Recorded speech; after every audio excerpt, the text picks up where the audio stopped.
Welcome back جی. پرویز الہی نے نگران وزیر اعلیٰ کے لیے گورنر کو 3 نام بھجوا دیے. نام آپ کو بتائیں کہ احمد نواز سکھیرا, نصیر احمد خان اور ناصر سعید کھوسا صاحب کے یہ تینوں نام جو ہیں وہ بھجوائے گئے تھے. 2 نام تقریباً اس پہ سے مائنس ہو چکے ہیں. ایک نام ہمارے سامنے نصیر احمد خان صاحب. بخاری صاحب, کیا یہاں پر کیا ہونے جا رہا ہے؟ نگران وزیر اعلیٰ کون ہوگا؟ یہ جو لوگ وزیر اعلیٰ کے لیے نام ایکٹنگ وزیر اعلیٰ کے لیے یا انٹرم وزیر اعلیٰ کے لیے آئے, اس پہ تو بعد میں کرتے ہیں. میرے خیال سے خان صاحب نے پنجاب کو آؤٹ سورس کر دیا ہے. اچھا. اور سپرد کر دیا ہے پرویز الہی صاحب کے. اب یہ میں نے کیوں کہا ہے, دیکھیں انہوں نے 4 سال تو تجربہ کیا بزدار کے ساتھ. پنجاب میں کچھ ہوا نہیں, کوئی ترقی ہوئی نہیں, کوئی بہتری آئی, قیمتیں کم ہو گئیں, وہ نہیں چلا نا. کیا چلا؟ گوگی چلی, فرا گوگی چلی, ان کے میاں صاحب گجر صاحب چلے, اور بہت کچھ ہے جو اس کے بارے میں کہا جا سکتا ہے. میں اس وقت ذرا تھوڑا سا سرفیس سے کام لے رہا ہوں, زیادہ استعمال نہیں کرنا چاہتا. آؤٹ سورس کیوں کیا ہے کہ بیٹا صاحب اپنے باپ سے فرماتے ہیں کہ میں نے وزیر اعلیٰ بننا ہے. اچھا, مونس الہی صاحب کی بات کر رہے ہیں. اسے نام تو آپ نے لے دیا, چلے ٹھیک ہے.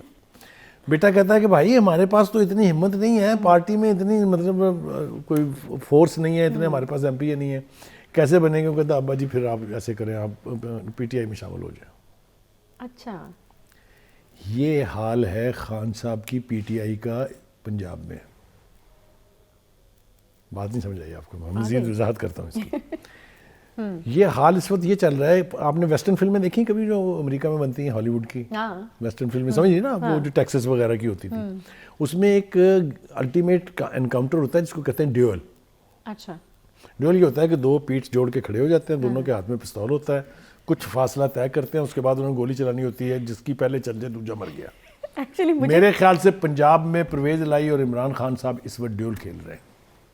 اچھا, یا وہ ہے نہیں تو یا وہ ہے نہیں. اچھا. It is a dangerous game which Pervez الہی is playing. انہوں نے کیا کیا ہے, انہوں نے اپنی پارٹی کی شناخت ختم کرنے کا فیصلہ کر لیا ہے. ایک تو ضم ہو کے ویسے ہی ختم ہو جائے گی, لیکن دوسری پرویز الہی صاحب کے اس فیصلے کے بعد ایک فیصلہ پھر ان کے بڑے بھائی نے کیا ہے. اچھا, بڑا ان نیچرل سا لائنس تھا یہ, اور اب لائنس رہنے نہیں والا اگر ضم ہو جائے. انہوں نے پہلی بات تو یہ کہ ان کو شو کاز نوٹس دے دیا ہے کہ آپ نے یہ فیصلہ کیسے کر لیا, آپ کے پاس کون سا اختیار تھا. صحیح. دوسرا, ان کی جو پوزیشن تھی ایز پریزیڈنٹ آف پنجاب, وہ بھی انہوں نے سسپینڈ کر دی ہے. میرے خیال سے اگلا خط وہ لکھنے جا رہے ہیں الیکشن کمیشن کو. اچھا. یہ ڈینجرس, میں نے کہا نا کہ پرویز الہی صاحب is playing a dangerous game. ایک طرف یہ ہو رہا ہے, دوسری طرف یہ ہو رہا ہے. ہوگا کیا؟ ہونا یہ ہے کہ یہ مرجر ہوگا, کیونکہ جو مونس الہی صاحب ہیں ان کے فیصلے جو ہیں ان میں ایک سخت گیری یہ ہوتی ہے کہ وہ ایک دفعہ جو فیصلہ کر لیں, پھر ابا جی اور نو ابا جی, تایا جی اور نو تایا جی, وہ پھر کسی کی نہیں سنتے ہیں, بلکہ فیصلہ کرنے کے بعد تو وہ اپنی بھی نہیں سنتے ہیں. تو بخاری صاحب یہ جو کیس آپ بیان کر رہے ہیں, اس میں تو پھر مجھے یہی نظر آ رہا ہے کہ انڈیویجول حیثیت میں وہ پی ٹی آئی جوائن کریں تو کریں, کاف لیگ تو ایگزسٹ کرے گی اپنی جگہ پر. ایبسلیوٹلی, کوئی دو رائے نہیں اس کے بارے میں. Election commission has already recognised Chaudhry Pervaiz Elahi as the president of کاف لیگ. ٹھیک ہے, جو ایک بیچ میں درفنتنی چھوڑی گئی تھی, پارلیمانی ہیڈ جو ہے وہ انہوں نے یہ فیصلہ کر دیا, ساجد بھٹی صاحب, ان کو انہوں نے ویسے نکال دیا, لیٹر لکھ دیا الیکشن کمیشن کو کہ ہی از نو لانگر پارلیمانی پارٹی ہیڈ. تو پھر 2 انڈیویجول ہی جائیں گے نا. میرا نہیں خیال, آئی ڈونٹ نو, کیونکہ جو یہ کراچی میں ہوا ہے نا پی ٹی آئی کے ساتھ, اس کا ریفلیکشن آپ دیکھیے گا آگے آگے. یہ میری بات آپ لکھ لیں, میں گلا پھاڑ پھاڑ کے کہتا رہا, آپ مجھ پر اظہار نفرت فرماتی رہیں, اور پی ٹی آئی والے مجھے گالیاں دیتے رہے, کیا کیا انہوں نے لکھا سوشل میڈیا کے اوپر, میں یہاں ریپیٹ بھی نہیں کر سکتا ہوں. لیکن اظہار نفرت ویسے از اے اسٹرانگ ورڈ.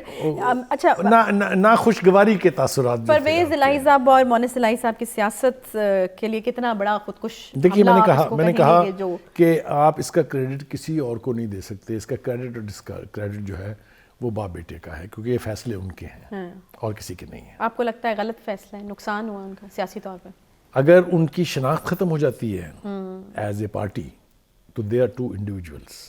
میرا نہیں خیال تھا, چودھری صاحب کی میں بہت رسپیکٹ کرتا ہوں, اس لیے کہ میں سمجھتا ہوں, اور میں نے ہمیشہ, ہی از اے سیزنڈ پولیٹیشین. انہوں نے بڑے بڑے دور دیکھے ہوئے ہیں, انہوں نے بڑی بڑی اہم پوزیشن کے اوپر کام کیا ہوا ہے. ان سے ایک ایسے فیصلے کی توقع نہیں کی جا سکتی جو ان کے اپنے لیے نقصان دہ ہو. اب آ جائیں جناب جو آپ نے ابتدا میں کہا تھا نگران انٹرم وزیر اعلیٰ۔ چیف منسٹر کون بننے جا رہا ہے. جو 3 نام انہوں نے بھیجے تھے جی، انہوں میں سے ایک تو اس لیے نہیں بن سکتے کہ وہ سرکاری ملازم ہے ٹھیک ہے، اور وہ اپنی ریٹائرمنٹ کے 2 سال بعد تک بھی سیاست نہیں میں بن حصہ سکتے، نہیں لے ٹھیک ہے۔ سکتے. ایک ہو گیا. دوسرے جو کھوسا صاحب ہیں، انہوں نے ویسے ہی معذرت کر لی ہے۔ انہوں نے کہا جی مجھے تمہیں، حالانکہ کھوسا صاحب کے اوپر دوسری طرف کا بھی کنسنسس تھا، اچھا، because he is an upright man. ہاں، یعنی جو نون لیگ اور پیپلز پارٹی ہیں وہ بھی ان کی اونرشپ لینے کے لیے تیار تھی، ٹھیک ہے، پر انہوں نے کہا لیکن جناب مجھے معذرت تو کر لی۔ آپ تو پھر معاف نصیر رکھیں. احمد خان صاحب بچے ہیں۔ اب بچے ہیں نصیر احمد خان صاحب. ابھی دوسری طرف سے نام آنے ہیں، ان میں کس کے اوپر کنسنسس ہوتا ہے، ٹھیک ہے۔ وہ پھر 2 نام جو ہے الیکشن کمیشن کو بھیجیں گے. الیکشن کمیشن تو وہ consensus سے ایک نام جو ہے وہ ہمارے سامنے یہ کنسنسس بھی اتنا آسان مجھے دکھائی نہیں دیتا. اچھا، آپ کو لگتا ہے کہ یہاں پہ بھی اچھا بخاری صاحب بالکل اس کے آگے، کیونکہ یہ سچویشن ابھی ڈیولپ ہو رہی ہے، ہم اس پہ بات کریں گے. پروگرام کا وقت بالکل ختم ہونے والا ہے. ایک بڑا افسوسناک انسیڈنٹ جس کو میں بالکل مس نہیں کرنا چاہ رہی.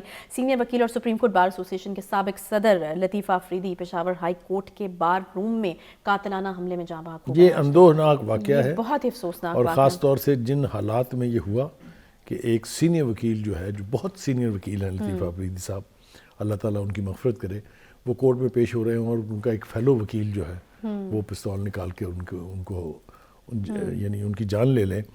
یہ ایک تو انوائرنمنٹ کے اعتبار سے بہت بڑا سوالیہ نشان ہے کہ عدالت میں مسلح شخص کیسے گیا، کیسے یہ ڈیرنگ ایکٹ ہوا. اور دوسری بات یہ ہے کہ جو خاندانی دشمنیاں ہیں، وہ پاکستان میں بہت سے علاقے ایسے ہیں جہاں خاندانی دشمنیوں کو معاف نہیں کیا جاتا، لیکن وہ کرائم سین عدالتیں نہیں ہوتی. یہ سب سے خوفناک بات اس میں یہ ہے کہ اس کا سین جو ہے وہ یہ کہ عدالت کے اندر while the proceeding were on ان کو ہلاک کر دینا جو ہے، یہ میں سمجھتا ہوں اس کی مذمت کرنی چاہیے اور دعا کرنی چاہیے اللہ تعالیٰ سے کہ اس طرح کے واقعات نہ ہوں. کیونکہ جن اداروں کا کچھ بھرم رہ گیا ہے باقی، ان کا بھی اگر یہ حال ہو گیا تو پھر اللہ ہی وارث ہے. اس سے پہلے فوج کے اور عسکری قیادت کے بارے میں جو کچھ ہمارے خان صاحب نے کیا ہوا ہے، ایک طویل عرصہ لگے گا اس کو دوبارہ سے اپنی اس عز و احتشام کو واپس لانے میں جو ان کے اس عمل سے پہلے تھی خان صاحب کے. تو ہم مل کے یہ دعا بھی کر سکتے ہیں اور استدعا بھی کر سکتے ہیں تمام سٹیک ہولڈر سے کہ خدا کے لیے لا اینڈ آرڈر کو پرویل ہونے دیں. قانون کی حکمرانی ہوگی تبھی پاکستان ہے، قانون کی حکمرانی ہوگی تبھی ترقی ہوگی، قانون کی حکمرانی ہوگی تبھی میرٹس کا راج ہوگا. اگر یہ بھی گیا تو ہم نہ ادھر کے رہے نہ ادھر کے رہے. بہت شکریہ بخاری صاحب. آج کے لیے پروگرام میں فی الحال اتنا ہی. باقی پولیٹیکل سچویشن جو ہے وہ ایمرج ہو رہی ہے، فالو اپس وغیرہ ہم بالکل دیتے رہیں گے. آج کا پروگرام فی الحال اتنا ہی. کل انشاءاللہ تعالیٰ آپ سے ملاقات ہوتی ہے، تب تک اپنا خیال رکھیے. اللہ حافظ.